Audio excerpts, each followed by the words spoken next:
In order to have a compound sentence, you have to have two complete simple sentences put together with one of our fanboy words. F stands for for, A stands for and, N stands for nor, B stands for but, O stands for or, Y stands for yet, and S stands for so. Down here, if you look at this chart, fanboys is down the side, and then it shows you each word. In order for it to be a compound sentence, it has to have a comma and before it. If it does not, then it's not a compound sentence. So number 4 is a compound, and is not. Nor would be a compound, but shows a compound sentence. You're going to have a little brother or sister. There's no comma, so that's not compound. It would still be just simple.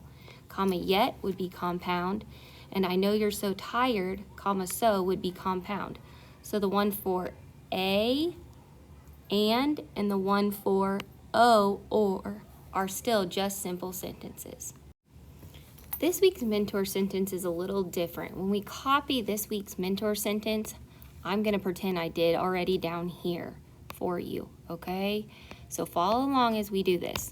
So what you would do is you're going to break it into subjects and predicates like I do.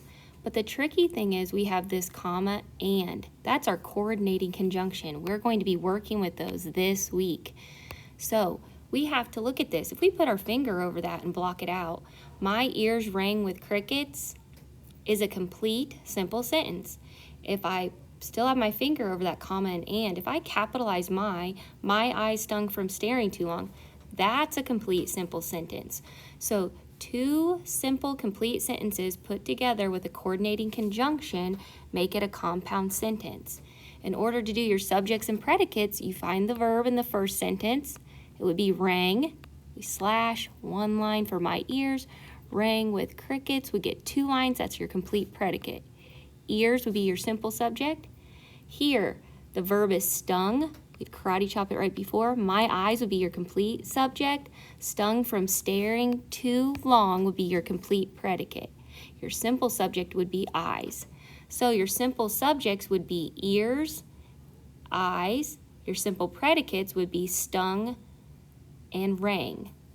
Other things you should have noticed about this sentence here, you probably wanted to put that you noticed a comma. And you noticed a conjunction. I'm going to put conj, okay? And you could put equals and. Now what type of sentence it is? It's declarative.